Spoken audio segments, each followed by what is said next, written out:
Story time audio ബുക്സിലേക്ക് എല്ലാവർക്കും സ്വാഗതം. ജോസി വാഗമറ്റം എഴുതിയ നോവൽ ചാവുകടൽ. ചേന്നവേലി LP സ്കൂളിൻ്റെ അങ്കണത്തിൽ മോർണിംഗ് അസംബ്ലി കൂടിയിരിക്കുകയാണ്. വിദ്യാർത്ഥികൾ അവരവരുടെ ക്ലാസ്സുകളുടെ ക്രമത്തിൽ വരിവരിയായി വന്ന് ദേശീയഗാനം പാടി. അധ്യാപകർ സ്കൂളിൻ്റെ തുറന്ന വരാന്തയിൽ നിന്നു. ഇത്തവണ വരാന്തയിൽ അധ്യാപകരെ കൂടാതെ ഒരാൾ കൂടിയുണ്ട്. അത് ശൗര്യക്കുട്ടിയാണ്. ഹെഡ് മാസ്റ്റർ KK പുരുഷോത്തമൻ അവൻ്റെ സമീപത്തായി നിൽപ്പുണ്ട്. ജനഗണമന കഴിഞ്ഞ് കുട്ടികളാരും ക്ലാസ്സിലേക്ക് ഓടരുതെന്ന് മുൻപേ തന്നെ നിർദ്ദേശം കിട്ടിയിരുന്നതിനാൽ ആരും പോയില്ല.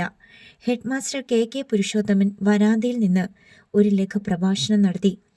ഇന്ന് ഈ സ്കൂളിലെ എല്ലാ വിദ്യാർത്ഥികൾക്കും അധ്യാപകർക്കും എനിക്കും നമുക്കേവർക്കും അഭിമാനിക്കുകയും സന്തോഷിക്കുകയും ചെയ്യാവുന്ന സുദിനമാണ്.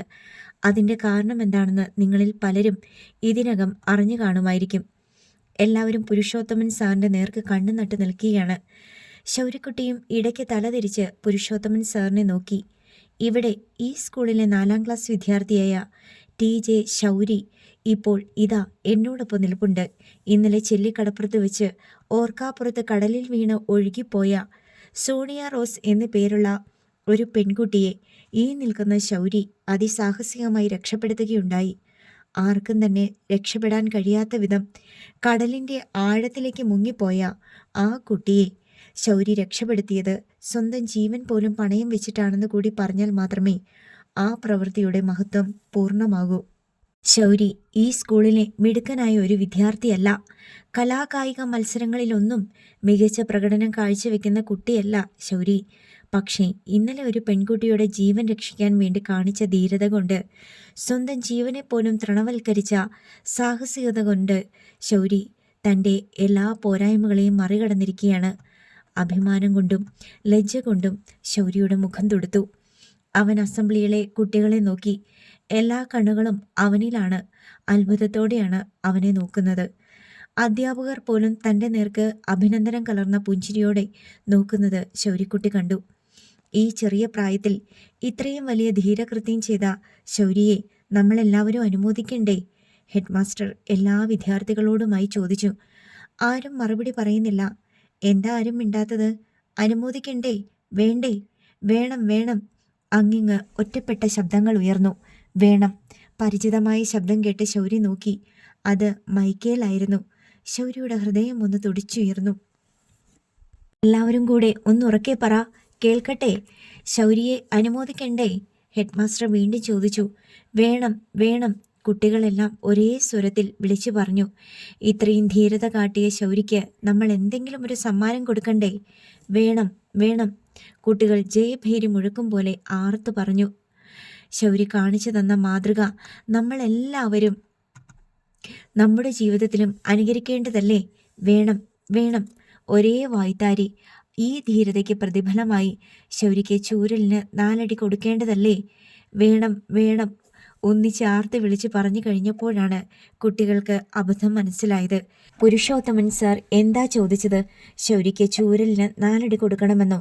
കുട്ടികൾ പരസ്പരം നോക്കി. ആരെങ്കിലും എന്തെങ്കിലും ഒരു കാര്യം ചോദിക്കുമ്പോൾ ശ്രദ്ധിച്ച് കേട്ടിട്ട് വേണം മറുപടി പറയാൻ. അല്ലാതെ കേട്ട പാതി കേൾക്കാതെ പാതി വെറുതെ വിളിച്ചു കൂവരുത്. മനസ്സിലായോ? ഹെഡ് മാസ്റ്റർ ചോദിച്ചു. ആരും മിണ്ടുന്നില്ല. മനസ്സിലായോ ഇല്ലയോ? മനസ്സിലായി. കുട്ടികൾ ഒരേ സ്വരത്തിൽ പറഞ്ഞു. ശൗരിക്ക് നമ്മൾ ഒരു സമ്മാനം കൊടുക്കാൻ പോവുകയാണ്. എല്ലാവരും കൈയടിച്ച് പ്രോത്സാഹിപ്പിക്കണം. ഹെഡ് മാസ്റ്റർ തിരിഞ്ഞ് പ്യൂൺ മണിയുടെ നേർക്ക് ആംഗ്യം കാട്ടി. മണി ഉടൻ തന്നെ ഒരു പൂമാലയും ട്രോഫിയുമായി ഹെഡ് മാസ്റ്ററെ സമീപിച്ചു. ഹെഡ് മാസ്റ്റർ ആദ്യം പൂമാല വാങ്ങി. എന്നിട്ട് കുട്ടികളെ നോക്കി. എല്ലാവരും ഒന്ന് കൈയടിച്ചേ. സ്കൂൾ മുഖത്ത് കരഘോഷം മുഴങ്ങി. ഹെഡ് മാസ്റ്റർ ശൗര്യയുടെ കഴുത്തിൽ പൂമാലയിട്ടു. അപ്പോൾ മറ്റു അധ്യാപകരും കൂടി കൈയടിച്ചു. ശൗര്യക്കുട്ടിക്ക് കണ്ണ് നീറുന്ന പോലെ തോന്നി. എവിടെ നിന്നോ നനവ് പടർന്നു പിടിക്കുകയാണ് കണ്ണിൽ.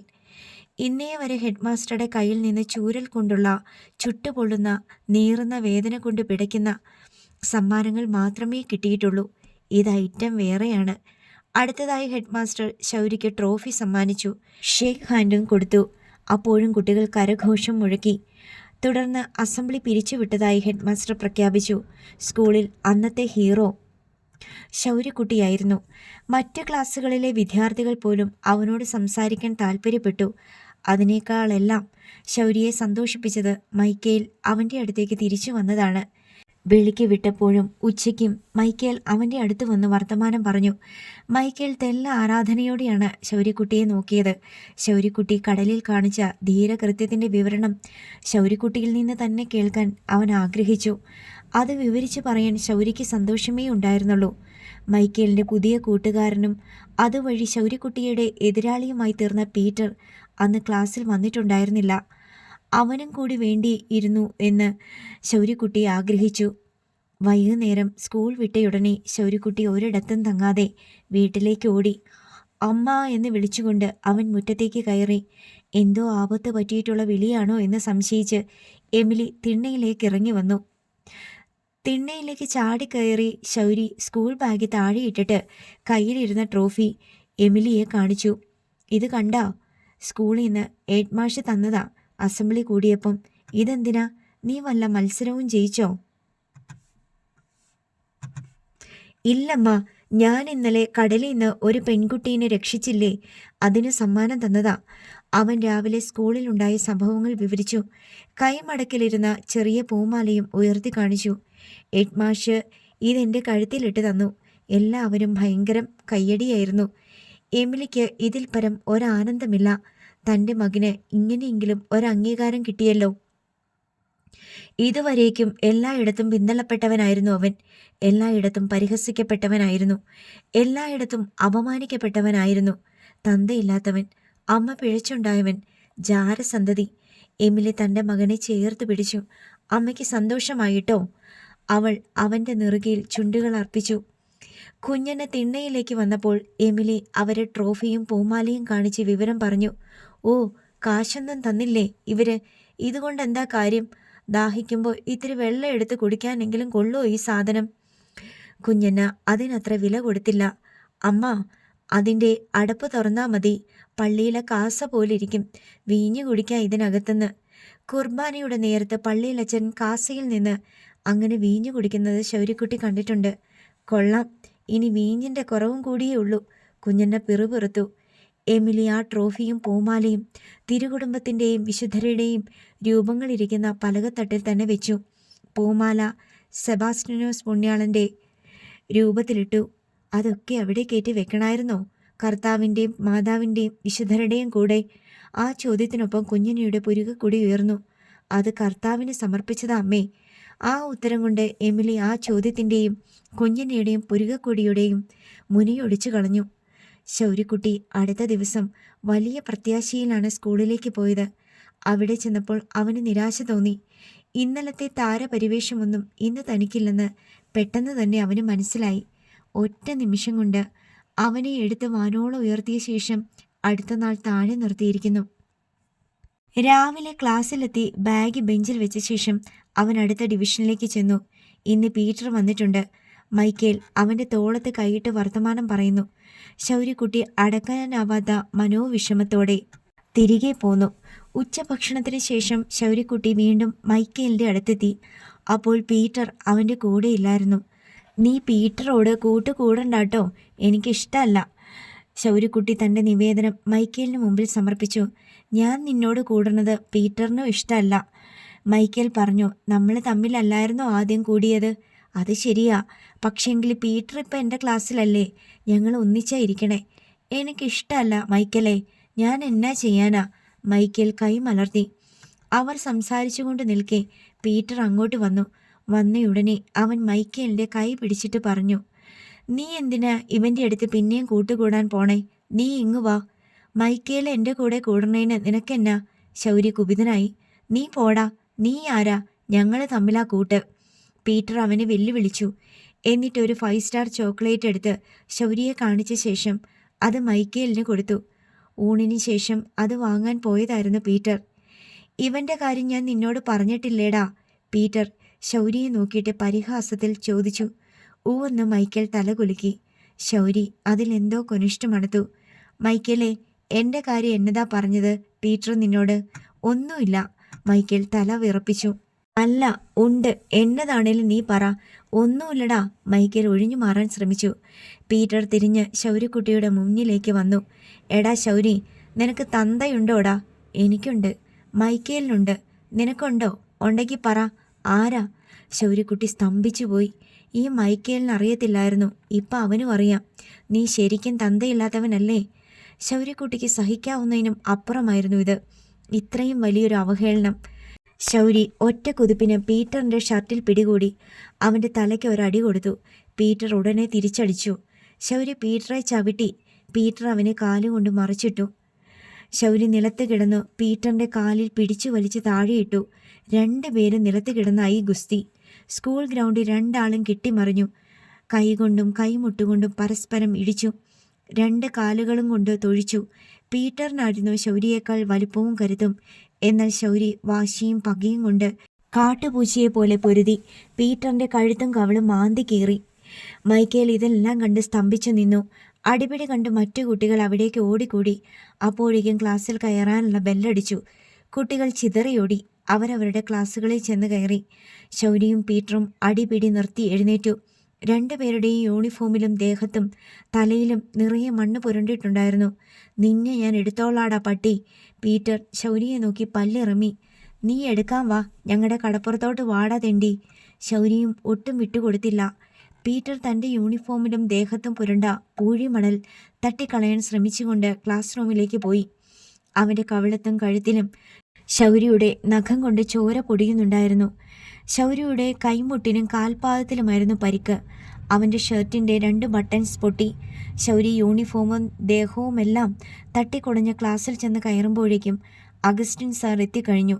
ശൗരിയെ അഗസ്റ്റിൻ സാർ അടിമുടി നോക്കി. നീ എവിടെ പോയടാ? പന്നിത്തൊഴുത്തിലായിരുന്നോടാ? അഗസ്റ്റിൻ സാർ അവനെ നോക്കി കണ്ണുരുട്ടി. ഞാൻ പുറത്തായിരുന്നു. ആരുടെ പുറത്ത്? പറയടാ. കാട്ടുപോത്തിൻ്റെ പുറത്തോ? സാറേ, ഇവനുണ്ടല്ലോ ഈ ശൗരി. ഇവൻ 4C പീറ്ററുമായിട്ട് ഭയങ്കര അടിയായിരുന്നു. മുൻ ബെഞ്ചിലിരുന്ന് CP രാഹുൽ താൻ കണ്ട അടി കലശലിൻ്റെ ചിത്രം പരിമിതമായ വാക്കുകളിലൂടെ അഗസ്റ്റിൻ സാറിനെ വരച്ചു കാണിച്ചു കൊടുത്തു. അഗസ്റ്റിൻ സാർ ചൂരലുമായി ശൗരിയെ സമീപിച്ചു. എന്തിനാണ് തല്ലുണ്ടാക്കിയത്? പീറ്റർ എന്നെ ചീത്ത വിളിച്ചു. എന്ത് ചീത്ത? ശൗര്യക്കുട്ടി പറയാൻ മടിച്ചു. പറയടാ, എന്ത് ചീത്തയാ വിളിച്ചേ? ഒടുവിൽ ശൗര്യക്കുട്ടിക്ക് പറയേണ്ടി വന്നു. എന്നെ തന്തയില്ലാത്തവനെന്ന് വിളിച്ചു. അത് കേട്ടതും അഗസ്റ്റിൻ സാറിൻ്റെ കണ്ണുകളൊന്ന് തിളങ്ങിയത് ശൗര്യക്കുട്ടി കണ്ടു. അവിടം കൊണ്ട് തീരേണ്ട പ്രശ്നമാണ്. പക്ഷേ അഗസ്റ്റിൻ സാർ ഒരു ചോദ്യം അവൻ്റെ മുമ്പിലേക്ക് ഇട്ടുകൊടുത്തു. നിനക്ക് തന്തയുണ്ടോ? ശൗര്യ മിണ്ടിയില്ല. ഉണ്ടോടാ? ആക്രോശമാണ്. ക്ലാസ്സിലെ കുട്ടികളുടെ എല്ലാ നോട്ടം തന്നിലാണെന്ന് ശൗര്യ കണ്ടു. വലിയ അപമാനം നേരിടാൻ പോവുകയാണ്. ഉണ്ട്, ശൗര്യ പറഞ്ഞു. ആരാടാ നിന്റെ തന്ത? ശൗര്യ ഒന്ന് അറച്ചു. പിന്നെ അമ്മയെ ഓർത്തു. ജീസസ്, അവൻ പറഞ്ഞു. ജീസസോ? എന്താടാ അയാൾക്ക് ജോലി? മരപ്പണിക്കാരനാ. അഗസ്റ്റിൻ സാറിൻ്റെ നോട്ടം കൂർത്തു. എവിടെയാടാ അയാൾ ജോലി ചെയ്യുന്ന സ്ഥലം? നസ്രേത്തിലാ.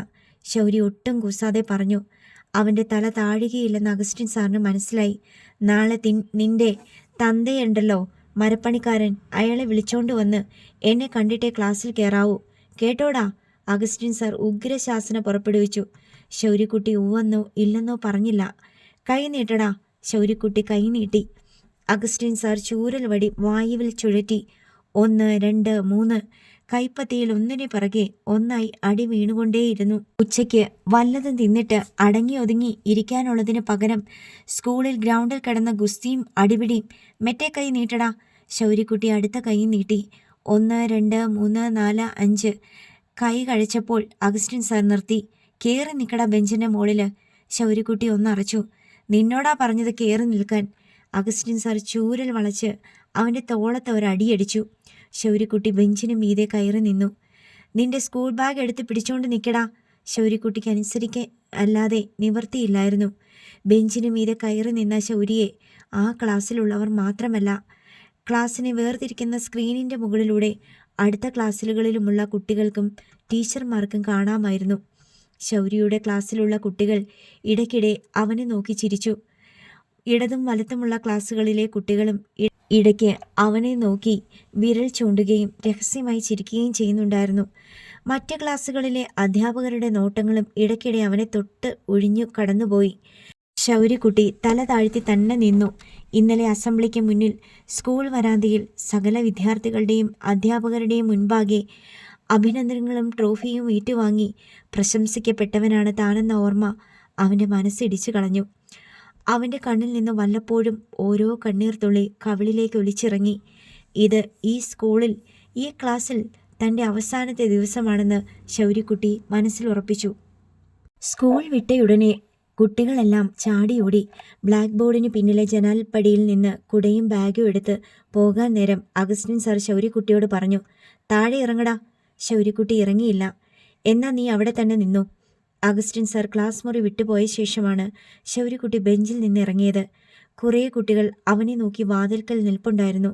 ടീച്ചേഴ്സ് പോയി കഴിഞ്ഞതോടെ അവർ അവനെ കൂക്കി വിളിച്ചു. ശൗര്യക്കുട്ടി അവർക്കിടയിൽ പീറ്ററിനെയും കണ്ടു. ബാഗ് തുറന്ന് റൂൾ പെൻസിൽ എടുത്ത് കയ്യിൽ പിടിച്ചുകൊണ്ടാണ് ശൗര്യക്കുട്ടി ക്ലാസ് മുറിയിൽ നിന്നിറങ്ങിയത്. കുട്ടികളെല്ലാം പല സംഘങ്ങളായും ഒറ്റതിരിഞ്ഞും റോഡിലേക്ക് പോയി കഴിഞ്ഞിരുന്നു. അപൂർവം ചിലർ സ്കൂൾ മുറ്റത്ത് കളിച്ചുകൊണ്ട് നിൽപ്പുണ്ട്. പീറ്റർ നടന്നു പോകുന്നതിന് പിന്നിലായിട്ടാണ് ശൗര്യക്കുട്ടി നടന്നത്. പീറ്റർ ആർത്തുങ്കൽ ഭാഗത്തേക്കും ശൗരി ചെല്ലി ഭാഗത്തേക്കും നടന്നു പോകാനുള്ളതാണ്. റോഡിൽ ഇറങ്ങിയ ഉടനെ പീറ്റർ നേരെ വടക്കോട്ട് നടന്നു. ശൗര്യക്കുട്ടി ഒറ്റ കുതിപ്പിന് അവൻ്റെ പുറകിലെത്തി എടാ എന്ന് ആക്രോശിച്ചു.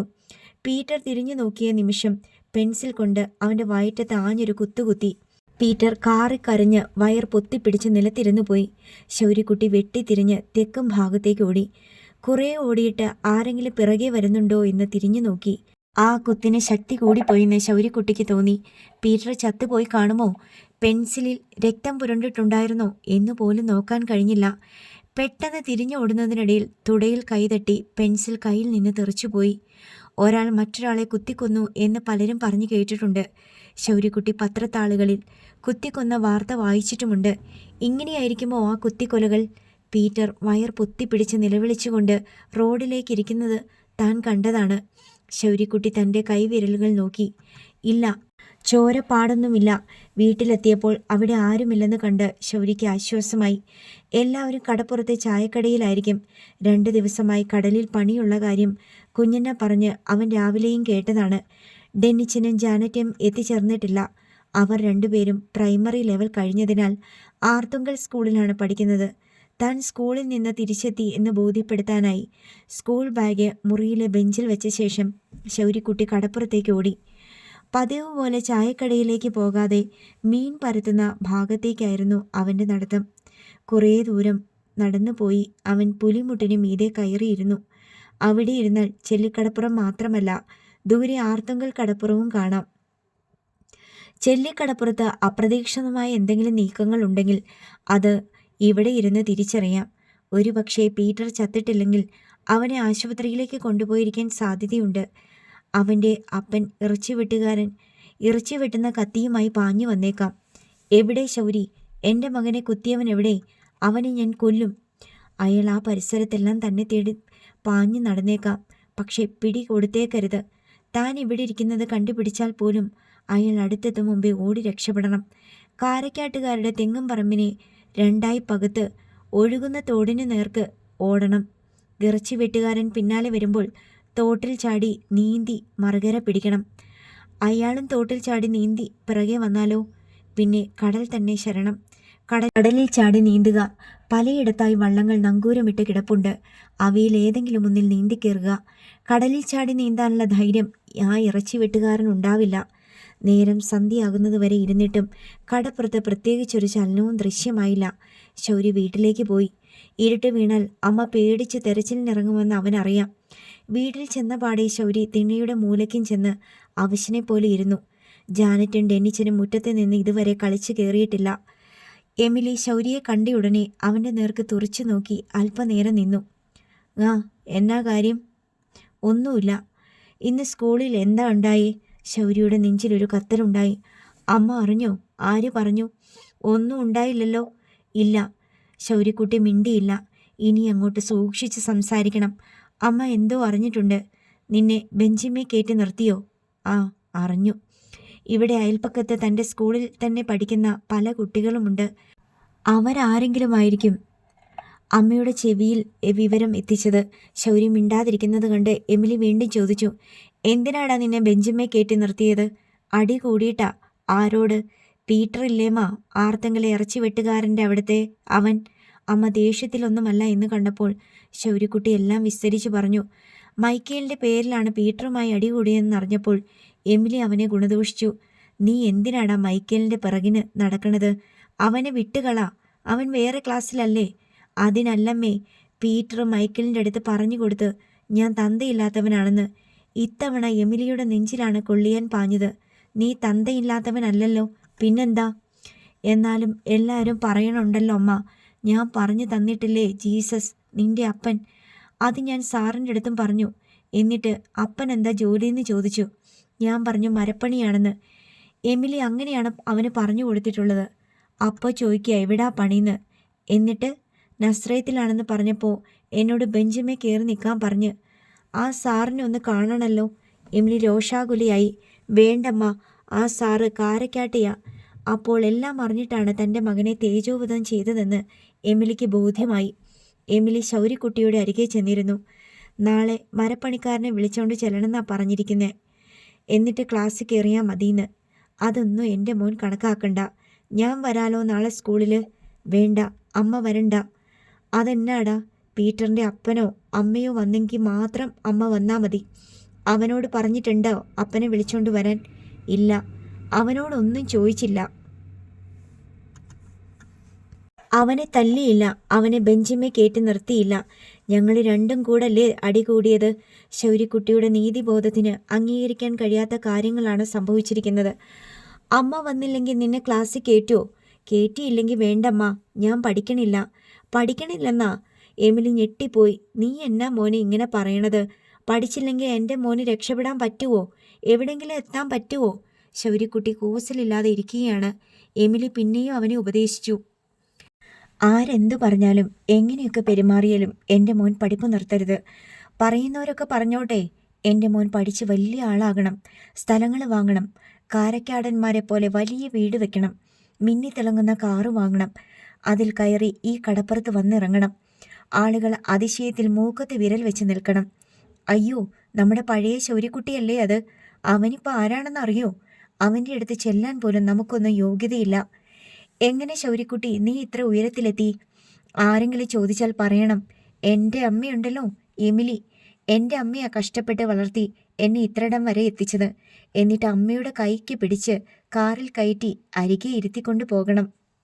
എമിലി തനിക്കറിയാവുന്ന വാക്കുകളിലും വികാരങ്ങളിലും ശൗര്യക്കുട്ടിക്ക് അതെല്ലാം പറഞ്ഞു കൊടുത്തു.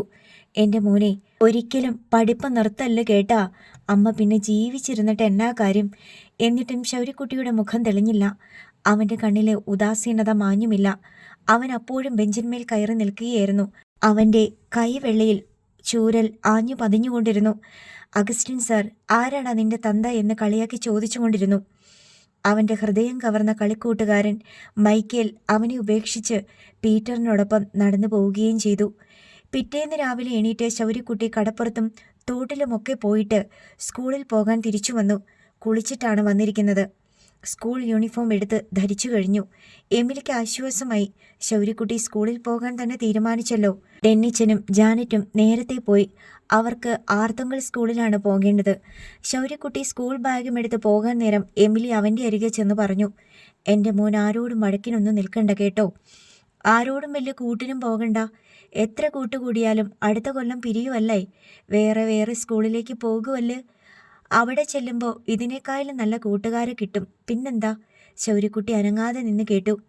കാരക്കാട്ടെ സാറ് ക്ലാസ്സിൽ കയറ്റിയില്ലെങ്കിൽ എൻ്റെ അടുത്ത് വന്ന് പറ, ഞാൻ പോയി കണ്ടോളാം സാറിനെ, കേട്ടാ? അതിനും ശൗര്യക്കുട്ടി മൂളിയില്ല. ആശങ്കയോടെയാണ് എമിലി അവനെ സ്കൂളിലേക്ക് അയച്ചത്. ശൗര്യക്കുട്ടി ഉദാസീനനായി നടന്നുപോയി. മെയിൻ റോഡിലെത്തിയിട്ട് വടക്കോട്ട് പോകുന്നതിനു പകരം അവൻ തെക്കോട്ട് നടന്നു. പാലത്തിനടുത്തെത്തിയ ശേഷം അവൻ വലതുവശത്തെ കാടും പിടിച്ച തെങ്ങും പറമ്പിലേക്ക് ഇറങ്ങി. കാട്ടുപൊന്തകൾക്കിടയിലൂടെ തോട്ടുവക്കത്തെത്തി. ഷർട്ടഴിച്ച് സ്കൂൾ ബാഗിനൊപ്പം തെങ്ങിൻ ചോട്ടിൽ വെച്ച ശേഷം റോഡിലേക്ക് ഇറങ്ങി. സ്കൂളിൽ പീറ്ററിനൊപ്പം പീറ്ററിൻ്റെ അപ്പൻ ആൻ്റപ്പൻ വന്നിട്ടുണ്ടായിരുന്നു. ഓഫീസ് റൂമിൽ കയറി അയാൾ ഹെഡ് മാസ്റ്ററെ കണ്ടു. ശൗര്യക്കുട്ടിക്കെതിരെ പരാതിയുമായിട്ടാണ് അയാൾ വന്നിരിക്കുന്നത്. ഇന്നലെ വൈകിട്ട് സ്കൂൾ വിട്ടു പോകുന്ന വഴി ശൗര്യക്കുട്ടി പെൻസിൽ കൊണ്ട് പീറ്ററിൻ്റെ വയറ്റിൽ ആഞ്ഞുകുത്തി. ഇപ്പോഴും പീറ്ററിന് നിവർന്നു നിൽക്കാൻ പറ്റുന്നില്ല. വയറ്റിൽ കലശലായ വേദനയാണ്. ഷർട്ടിന് മീതെ കൂടിയുള്ള കുത്തായിരുന്നത് കൊണ്ട് വയർ തുളഞ്ഞ് പെൻസിൽ അകത്ത് കയറിയില്ല. എങ്കിലും വയറിൻ്റെ പുറന്തൊലി ഇളകി. ഹെഡ് മാസ്റ്റർ വിഷയം ഏറ്റെടുത്തു. ഇത് താൻ വേണ്ട പോലെ കൈകാര്യം ചെയ്തോളാമെന്ന് ആശ്വസിപ്പിച്ച് പീറ്ററിൻ്റെ അപ്പനെ തിരികെ അയച്ചു. പീറ്ററിനോട് ക്ലാസ്സിലേക്ക് പോയിക്കൊള്ളാനും നിർദ്ദേശിച്ചു. പിന്നീട് അഗസ്റ്റിൻ സാറിനെ വിളിച്ച് ഹെഡ് മാസ്റ്റർ ഇക്കാര്യം സംസാരിച്ചു. ശൗര്യ ക്ലാസ്സിൽ വരുമ്പോൾ HMനെ കണ്ടിട്ട് വരാൻ പറഞ്ഞ് ഓഫീസിലേക്ക് അയക്കണമെന്ന് ചട്ടം കിട്ടി. ഹാജർ വിളിച്ചപ്പോൾ അഗസ്റ്റിൻ സാർ ശൗര്യയെ തിരക്കി. അവൻ ക്ലാസ്സിൽ വന്നിട്ടില്ലെന്ന് മനസ്സിലായി. ഒരു പീരീഡ് കഴിഞ്ഞു. എന്നിട്ടും ശൗര്യ ക്ലാസ്സിലെത്തിയില്ല. രണ്ടാമത്തെ പീരീഡും കഴിഞ്ഞു. വെളിക്ക് വിടാനുള്ള മണിയടിച്ചു. കുട്ടികൾ കൂട്ടമായി സ്കൂൾ മുറ്റത്തേക്ക് ഇറങ്ങി. അഗസ്റ്റിൻ സാർ ഓഫീസ് റൂമിലേക്ക് പോയി. പെട്ടെന്ന് കയ്യിലൊരു കടലാസ് കൂടുമായി ശൗര്യക്കുട്ടി ക്ലാസിൻ്റെ ഭിത്തിക്കരികിൽ കൂടി ഓടിക്കയറി വന്ന് ബ്ലാക്ക് ബോർഡിന് പിന്നിലേക്ക് പോയി. അവിടെ ജനാലപ്പടിയിൽ വെച്ചിരുന്ന അഗസ്റ്റിൻ സാറിൻ്റെ കിറ്റ് എടുത്ത് തുറന്നു. അതിനുള്ളിൽ നിന്ന് ചോറ് പൊതി എടുത്ത ശേഷം മറ്റൊരു പൊതി അകത്ത് വെച്ചു. സിബു വലിച്ചിട്ട് കിറ്റ് അടച്ചു. ബ്ലാക്ക് ബോർഡിൻ്റെ മറവിലായതിനാൽ അവൻ എന്താണ് ചെയ്യുന്നതെന്ന് ക്ലാസ്സിലുള്ള ആർക്കും തന്നെ കാണാമായിരുന്നില്ല. ക്ലാസ്സിൽ ഏതാനും പെൺകുട്ടികൾ മാത്രമേ അവശേഷിച്ചിരുന്നുള്ളൂ. ക്ലാസ്സിൽ കയറാനുള്ള ബെൽ മുഴങ്ങുന്നതിന് തൊട്ടു മുൻപ് ശൗര്യക്കുട്ടി ക്ലാസ്സിൽ നിന്ന് പുറത്തിറങ്ങി. ബെല്ലടിച്ചു. കുട്ടികൾ അവരവരുടെ ക്ലാസ്സിലേക്ക് പാഞ്ഞു കയറി. Augustine sir ക്ലാസ്സിലെത്തി. ശൗര്യക്കുട്ടി അപ്പോൾ നടന്ന് മെയിൻ റോഡിലെത്തിയിരുന്നു. സാറേ, വെളിക്ക് വിട്ടപ്പോൾ ശൗര്യ വന്നായിരുന്നു. ഒരു പെൺകുട്ടി അഗസ്റ്റിൻ സാറിനോട് പറഞ്ഞു. ആഹാ, അവൻ വന്നോ? അഗസ്റ്റിൻ സാർ ശൗര്യക്കുട്ടി ഇരിക്കാറുള്ള ബെഞ്ചിലേക്ക് നോക്കി. അവിടെ ഇല്ല. അവനെവിടെ പോയി? സാറിൻ്റെ സഞ്ചി എടുത്ത് നോക്കണ കണ്ടു. എൻ്റെ സഞ്ചിയോ? അവൻ എന്തിനാ അതെടുത്ത് നോക്കണത്? അഗസ്റ്റിൻ സാർ കസേര വിട്ട് എഴുന്നേറ്റു. ജനൽപ്പടിയിൽ വെച്ചിരുന്ന കിറ്റ് എടുത്തുകൊണ്ട് വന്നു. അത് മേശപ്പുറത്ത് വെച്ചിട്ട് കസേരയിലിരുന്നു. അവനിത് തുറന്നു നോക്കിയോ? അറിയത്തില്ല സാറേ, പെൺകുട്ടി പറഞ്ഞു. അഗസ്റ്റിൻ സാർ ആ ചെറു ബാഗിൻ്റെ സിബ് വലിച്ചു തുറന്നു. പാളികൾ വിടർത്തിയതും ഒരു പാമ്പ് ചീറ്റിക്കൊണ്ട് സാറിന് നേർക്ക് ചാടി. അഗസ്റ്റിൻ സാർ നിലവിളിച്ചുകൊണ്ട് കസേരയോടെ പിന്നോട്ട് മറിഞ്ഞു. പാമ്പും അഗസ്റ്റിൻ സാറിൻ്റെ ദേഹത്തേക്ക് വീണു. സാർ പേടിച്ചരണ്ട് പേ പിടിച്ച പോലൊരു ശബ്ദത്തോടെ പാമ്പിനെ വലം കൈകൊണ്ട് തട്ടിയെറിഞ്ഞു. പാമ്പ് ബ്ലാക്ക് ബോർഡിന് കീഴിലേക്ക് ഇഴഞ്ഞുപോയി. പാമ്പിനെ കണ്ട് പേടിച്ച കുട്ടികൾ ക്ലാസ് റൂമിൻ്റെ പുറകിലെ ഭിത്തിക്കരികിലേക്ക് ഓടി. അഗസ്റ്റിൻ സാറിൻ്റെ ബാഗിനുള്ളിൽ നിന്ന് തേളുകൾ, തവളകൾ, ഞണ്ടുകൾ എന്നിവ പുറത്തേക്ക് വന്നുകൊണ്ടിരുന്നു. അവയിൽ ചിലത് സാറിൻ്റെ കാലിൽ വീണു. നിലത്ത് കിടന്നുകൊണ്ട് അവയെ ചവിട്ടിത്തെറിപ്പിക്കാനുള്ള വെമ്പലിൽ അഗസ്റ്റിൻ സാറിൻ്റെ ഉടുമുണ്ടഴിഞ്ഞുപോയി.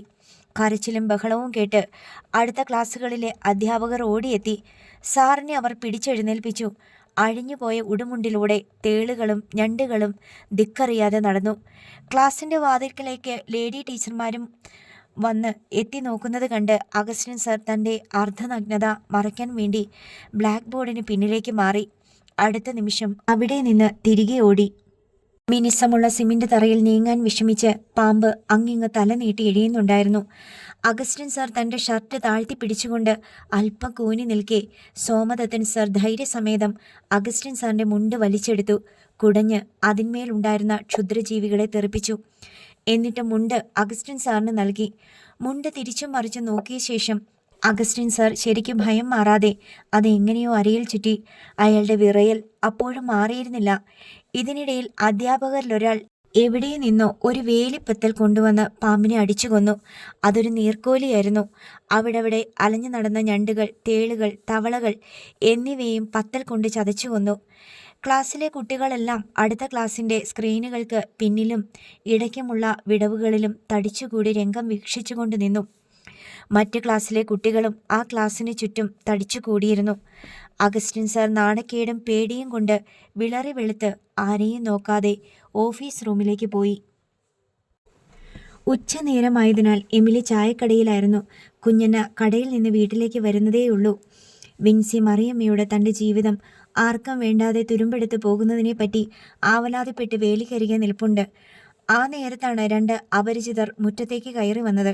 ശൗര്യയുടെ വീടല്ലേ? കുഞ്ഞനയോട് ഒരാൾ തിരക്കി. ശൗര്യയെന്ന് പേരുള്ള ഒരു കുട്ടി ഇവിടെയുണ്ട്. വീട് എൻ്റെ മകൻ ആഞ്ചലോസിൻ്റെ പേരിലാ. ശൗര്യയുടെ വീടല്ലേ എന്ന ചോദ്യം ഇഷ്ടപ്പെടാതെ കുഞ്ഞന്ന ഇങ്ങനൊരു മറുപടിയാണ് കൊടുത്തത്. ശൗര്യ ഇപ്പം ഇവിടെ ഉണ്ടോ? അവൻ രാവിലെ സ്കൂളിലേക്ക് പോയല്ലോ. എന്നേത്തിനാ? ഞങ്ങൾ സ്കൂളിൽ നിന്ന് വരിക. ഞാൻ പ്യൂൺ മണി. ഇത് സ്കൂളിലെ സാറാ. ശൗര്യ പഠിക്കണ സ്കൂളിൽ നിന്നാ? അവന് വല്ലതും പറ്റിയോ? അവനൊന്നും പറ്റിയില്ല. പക്ഷേ അവിടെ അവനൊരു പണി പറ്റിച്ചു. ഇങ്ങോട്ട് തിരിച്ചു വന്നില്ലേ അവൻ? സ്കൂളിലേക്ക് പോയ അവൻ വൈകുന്നേരം അല്ലേ വരത്തുള്ളൂ. അവൻ എന്നാ ചെയ്തെന്നാ നിങ്ങൾ പറയുന്നത്? അവൻ്റെ ക്ലാസ് ടീച്ചർ ഉണ്ടല്ലോ, അഗസ്റ്റിൻ സാറ്. സാറിൻ്റെ ബാഗിലെ ചോറ് പൊതി എടുത്ത് മാറ്റിയിട്ട് അവൻ പകരം വേറൊരു പൊതി വെച്ചു. സാറ് പൊതി അഴിച്ചു നോക്കുമ്പോൾ അതിൽ നിന്ന് പാമ്പും പഴുതാരയും തവളയും ഞണ്ടുമൊക്കെ ചാടി വീഴുന്നു. സാറ് പേടിച്ച് ഒരു വീഴ്ച വീണിട്ട് ഇപ്പോഴും ശരിക്കുള്ള ബോധം കിട്ടിയിട്ടില്ല. അയ്യോ, അവൻ എന്നേത്തിനാ അങ്ങനെ ചെയ്ത്? അത് അവനോട് ചോദിച്ചാലല്ലേ അറിയാൻ പറ്റൂ. അവനെ വിളിച്ചോണ്ട് ചെല്ലാൻ പറഞ്ഞു ഹെഡ് മാസ്റ്റർ. അതിന് അവനിങ്ങോട്ട് വന്നില്ലല്ലോ. മറിയമ്മയുമുള്ള സംസാരം നിർത്തിയിട്ട് വിൻസി ഇപ്പുറത്തേക്ക് വരുന്നുണ്ടായിരുന്നു. എടി വിൻസിയെ, നീ ശൗര്യക്കുട്ടിയെ കണ്ടോ? അവൻ രാവിലെ സ്കൂളിൽ പോയല്ലോ, കേട്ടല്ലോ. ഇങ്ങോട്ട് ആരും വന്നില്ല. എടി, നീ പോയിട്ട് എമിലിയോട് വരാൻ പറ. വിൻസി ഉടൻ ചായക്കടയിലേക്ക് പോയി. സ്കൂളിൽ നിന്ന് വന്ന സാറിനോടും പ്യൂണിനോടും കയറിയിരിക്കാൻ കുഞ്ഞണ്ണ പറഞ്ഞെങ്കിലും അവർ മുറ്റത്ത് തന്നെ നിന്നതേയുള്ളൂ. സ്കൂളിൽ നിന്ന് ശൗര്യയെ തിരക്കി സാർമാർ വന്നിട്ടുണ്ടെന്നറിഞ്ഞ് കേട്ട പാടെ എമിലി പാഞ്ഞെത്തി. ശൗര്യയുടെ അമ്മയാണെന്നറിഞ്ഞ് ദാനിയൽ സാർ എമിലിയോട് സ്കൂളിലുണ്ടായ സംഭവങ്ങൾ വിവരിച്ചു. ശൗര്യ 2 പീരീഡിന് ശേഷം വെളിക്ക് വിട്ടപ്പോഴാണ് സ്കൂളിൽ ചെന്നതെന്നും അഗസ്റ്റിൻ സാറിൻ്റെ കൈസഞ്ചിക്കുള്ളിൽ അവൻ പാമ്പിനെ കയറ്റി വിട്ടെന്നും കേട്ട് എമിലി സ്തംഭിച്ചു നിന്നുപോയി. ശൗര്യ രാവിലെ ഇവിടുന്ന് പോയതാണല്ലോ, എമിലി ആരോടൊന്നില്ലാതെ വിലപിച്ചു. അവൻ ഇന്ന് ക്ലാസ്സിൽ കയറിയിട്ടില്ല. അറ്റൻഡൻസ് ബുക്ക് നോക്കിയപ്പോൾ മനസ്സിലായി. ദാനിയൽ സാർ പറഞ്ഞു, ഇവിടുന്ന് ആരെങ്കിലും ശൗര്യയെ കൂട്ടിക്കൊണ്ട് സ്കൂളിലേക്ക് വരണം. ശൗര്യ സ്കൂളിൽ നിന്ന് വന്നിട്ടില്ലല്ലോ. അവൻ സ്കൂളിലുമില്ല. എമിലി എന്ത് ചെയ്യണമെന്നറിയാതെ ആശങ്കപ്പെട്ട് നിന്നു. അഗസ്റ്റിൻ സാർ ചിലപ്പോൾ പോലീസിൽ കംപ്ലൈൻറ്റ് കൊടുത്തേക്കും. ശൗര്യയും കൂട്ടി സ്കൂളിൽ വന്ന് ക്ഷമ പറഞ്ഞു പോകുന്നതാ എല്ലാവർക്കും നല്ലത്. അവൻ ചില്ലറ വികൃതിയൊന്നുമല്ല കാണിച്ചത്, ദാനിയൽ സാർ വെളിപ്പെടുത്തി. അതുമാത്രമല്ല, ശൗര്യയെ ചിലപ്പോൾ സ്കൂളിൽ നിന്ന് പുറത്താക്കുമെന്നും ദാനിയൽ സാർ എമിലിയോട് പറഞ്ഞു. എമിലിക്ക് ഒന്നും പറയാനില്ലായിരുന്നു. ശൗര്യക്കുട്ടി എവിടെയാണെന്ന് ഓർത്തിട്ടായിരുന്നു അവളുടെ ആദ്യം മുഴുവൻ. സ്കൂളിലുമില്ല, വീട്ടിലുമില്ല. അവൻ എവിടെ പോയി? അവനെയും കൂട്ടി സ്കൂളിൽ ചെല്ലുന്നതിനേക്കാളും മാപ്പ് പറയുന്നതിനേക്കാളും വലുത് അവൾക്കിപ്പോൾ തൻ്റെ മകൻ എവിടെയാണെന്ന് അറിയുക എന്നതാണ്. അവനിങ്ങ് വന്നാൽ ഞാൻ കൂട്ടിക്കൊണ്ട് വരാൻ സാറേ, എമിലി പറഞ്ഞു. തങ്ങളുടെ ചുമതല തീർത്ത ശേഷം ദാനിയൽ സാറും പ്യൂൺ മണിയും സ്കൂളിലേക്ക് തിരിച്ചുപോയി. സ്കൂളിൽ നിന്ന് തിരികെ തോട്ടംകരയിലെത്തിയ ശൗരി കുറ്റിക്കാട്ടിൽ ഒളിപ്പിച്ചു വെച്ച തൻ്റെ പുസ്തക സഞ്ചി അവിടെ തന്നെ ഉണ്ടോ എന്ന് നോക്കി. അതിന് സ്ഥാനചലനമൊന്നും സംഭവിച്ചിട്ടില്ല. അതാരെങ്കിലും എടുത്തുകൊണ്ട് പോയാലും അവനൊന്നുമില്ല. ഇതോടെ തൻ്റെ പഠിപ്പ് അവസാനിച്ചുവെന്ന് അവൻ തീർച്ചപ്പെടുത്തി. തൽക്കാലം തന്നെ ആരും കാണാതിരിക്കുന്നതാണ് സുരക്ഷിതമെന്ന് ശൗര്യക്കുട്ടിക്ക് തോന്നി. അവൻ ചോലമരങ്ങൾ തിങ്ങി നിന്ന ഭാഗത്തേക്ക് നടന്നു. ഒരു മരത്തിൽ പരതി പിടിച്ചു കയറി. അതിൻ്റെ തുഞ്ചത്ത് ബലമുള്ള ഒരു കവരത്തിന് ഇരുവശത്തും കാലുകൾ തൂക്കിയിട്ടിരുന്നു. അവിടെ ഇരുന്നാൽ അവന് തൻ്റെ വീട് കാണാമായിരുന്നു. കടലിൻ്റെ നീല പരവതാനിയും കാണാം. വീട്ടിൽ എന്തൊക്കെയാണ് സംഭവിക്കുന്നതെന്നറിയാൻ അവൻ അങ്ങോട്ട് നോക്കിക്കൊണ്ടിരുന്നു. സ്കൂളിൽ ചെന്ന് താൻ കാണിച്ച വികൃതി അല്പം കൂടിപ്പോയെന്ന് ശൗര്യക്കുട്ടിക്ക് തന്നെ തോന്നി. പക്ഷേ ചെയ്യുന്നതിന് തൊട്ടു മുൻപ് വരെ അതൊന്നും പോരെന്നായിരുന്നു വിചാരം. മനസ്സിൻ്റെ ഈ കള്ളക്കളി ശൗര്യക്കുട്ടിയെ ഇതിനു മുമ്പും പലതവണ അലോസരപ്പെടുത്തിയിട്ടുണ്ട്. ആരോടെങ്കിലും വിരോധം തീർക്കാൻ ഒരവസരം കിട്ടിയാൽ ചെയ്തോടാ എന്ന് മനസ്സ് പ്രോത്സാഹിപ്പിച്ചുകൊണ്ടിരിക്കും. പക്ഷേ ചെയ്തു കഴിഞ്ഞാലുടൻ മനസ്സ് തിരിഞ്ഞു നിന്ന് പറയും, വേണ്ടായിരുന്നടാ എന്ന്. ഇപ്പോഴും അത് തന്നെ സംഭവിച്ചു. ഈ മനസ്സെന്ന് പറയുന്ന സാധനത്തിനെ വിശ്വസിക്കാൻ കൊള്ളില്ലെന്ന് ശൗര്യക്കുട്ടിക്ക് തോന്നി. വൃക്ഷശിഖരത്തിൽ എഴുന്നേറ്റ് നിന്ന് ഇലപ്പടർപ്പുകൾ അല്പം മാറ്റി നോക്കിയ നേരം ശൗര്യക്കുട്ടി ഒരു കാഴ്ച കണ്ടു. ദാനിയൽ സാറും കൂട്ടമണിയും 4 മണിയും ഇടയ്ക്കുള്ള മണികളും അടിക്കുന്ന സാക്ഷാൽ മണിയും കൂടി തങ്ങളുടെ വീട്ടുമുറ്റത്ത് നിൽക്കുന്നു. സംഭവം താൻ ഉദ്ദേശിച്ച പോലെ തന്നെയാണ്. അല്പം കടന്നുപോയി എന്ന് ശൗര്യക്കുട്ടിക്ക് ബോധ്യപ്പെട്ടു. എന്നെ പിടിച്ചുകൊണ്ട് പോകാൻ വേണ്ടിയായിരിക്കും സ്കൂളിൽ നിന്ന് സാറും മണിയും കൂടി വന്നത്. സ്കൂളിൽ കൊണ്ടു ചെന്നിട്ട് അഗസ്റ്റിൻ സാറിനെ കൊണ്ട് തൻ്റെ ചെകിട്ടത്ത് അടിപ്പിക്കുമായിരിക്കും. അഗസ്റ്റിൻ സാറിന് തൻ്റെ ചെകിട്ടത്ത് അടിക്കണമെന്ന് ഒരു ത്വര ഉള്ളതായി പലപ്പോഴും അവന് തോന്നിയിട്ടുണ്ട്. പക്ഷേ അടിക്കുന്നതിന് പകരം അഗസ്റ്റിൻ സാർ തേമ്പുകയാണ് ചെയ്യാറ്. അടിയാണെന്ന് കാണുന്നവർക്ക് തോന്നുകയും ചെയ്യും. എന്നാൽ അടിയല്ല താനും. ഒരു തേക്കലും തള്ളലും അടിയും എല്ലാം കൂടി ചേർന്ന ഒരു മിശ്രിതം. അഗസ്റ്റിൻ സാർ മറ്റു കുട്ടികളോട് പെരുമാറുന്ന പോലെയല്ല എല്ലായ്പ്പോഴും തന്നോട് പെരുമാറിയിട്ടുള്ളതെന്ന് ശൗര്യക്കുട്ടി ഓർത്തു. എന്തോ ഒരു ശത്രുത ഉള്ളതുപോലെ. തന്നെ നോക്കുമ്പോൾ അഗസ്റ്റിൻ സാറിൻ്റെ കണ്ണുകൾ ചെറുതാകുമായിരുന്നുവെന്ന് ശൗര്യക്കുട്ടിക്ക് ഓർമ്മ വന്നു. കാരക്കാട്ട് സൈമൺ മുതലാളി കാറിൻ്റെ ചില്ല് താഴ്ത്തി തന്നെ നോക്കി അതേ നോട്ടം. അഗസ്റ്റിൻ സാർ തന്നെ അടിക്കുകയും പിച്ചുകയും കിഴുക്കുകയും ചെയ്തിട്ടുള്ളതുപോലെ മറ്റാരോടും ചെയ്തിട്ടില്ല. എന്തിനു വേണ്ടിയാണ് തന്നെ ഇന്നലെ ചൂരലിനടിച്ചത്? എന്തിനു വേണ്ടിയാണ് ബെഞ്ചിൽ കയറ്റി നിർത്തിയത്?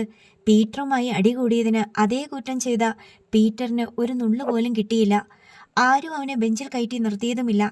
അഗസ്റ്റിൻ സാറിന് താൻ കൊടുത്തത് ആ സാർ അർഹിക്കുന്നത് തന്നെയാണെന്ന് അവൻ്റെ മനസ്സ് ഈ നിമിഷം അവനോട് പറഞ്ഞു. അവൻ അല്പം ആശ്വാസം തോന്നി. ഇടയ്ക്ക് വെച്ച് തന്നെ കുറ്റപ്പെടുത്തിക്കൊണ്ട് മാറി നിന്ന മനസ്സ് ഇപ്പോൾ തിരിച്ചു വന്നിട്ടുണ്ട്. ശരിക്കും ഒരു മൂർഖൻ പാമ്പിനെ പിന്നെ ആ ബാഗിലേക്ക് കയറ്റിവിടണമായിരുന്നു. എങ്കിൽ അത് പത്തി വിരിച്ച് ചീറ്റിക്കൊണ്ട് സാറിൻ്റെ കയ്യിൽ ഒരു കടി വെച്ച് കൊടുത്തേനെ. മരിച്ചു പോകുമോ ഇല്ലയോ എന്നൊന്നും നിശ്ചയമില്ലാതെ ആശുപത്രിയിൽ കിടക്കുമ്പോൾ സാറിന് മനസ്താപം തോന്നണം. വേണ്ടായിരുന്നു. ആ പാവം ശൗര്യക്കുട്ടിയെ തന്നെ എല്ലായ്പ്പോഴും തെരഞ്ഞു പിടിച്ച് ഉപദ്രവിക്കണ്ടായിരുന്നു. പക്ഷേ മൂർഖനെ പെട്ടെന്ന് പിടിക്കാൻ കിട്ടില്ല. നീർക്കോലുകളാണെങ്കിൽ തോട്ടിൽ ധാരാളമുണ്ട്. ഒരു ചെറുമീൻ ചൂണ്ടയിൽ കോർത്തിട്ടാൽ അവൻ വന്ന് വിഴുങ്ങിക്കോളും. അല്ലെങ്കിൽ ഒരു കീറ വല വിരിച്ചാൽ അതിൽ വന്ന് കുടുങ്ങും. ശൗര്യക്കുട്ടി കുട്ടിയായിരിക്കുമ്പോൾ തന്നെ ജീവനുള്ള പാമ്പുകളെയും ഞണ്ടുകളെയും തവളകളെയും ആമകളെയും ഒക്കെ മീൻ വള്ളങ്ങളിൽ കണ്ടിട്ടുണ്ട്. അവയെ കയ്യിലെടുക്കുകയും കളിപ്പിക്കുകയും ചെയ്തിട്ടുണ്ട്. ശൗര്യക്കുട്ടിക്ക് അവറ്റകളോട് അറപ്പോ പേടിയോ തോന്നിയിട്ടില്ല. എന്തായാലും വന്നത് വന്നു. ശൗര്യക്കുട്ടി അത്ര എളുപ്പത്തിലൊന്നും ആർക്കും പിടികൊടുക്കാൻ തീരുമാനിച്ചിട്ടില്ല. അവൻ കൂടെ മരത്തിൻ്റെ ചില്ലകൾ പിടിച്ചകറ്റി വീടിന് നേർക്ക് നോക്കിക്കൊണ്ട് ശിഖരത്തിൽ തന്നെ ഇരുന്നു. അടുത്ത ഭാഗം നാളെ.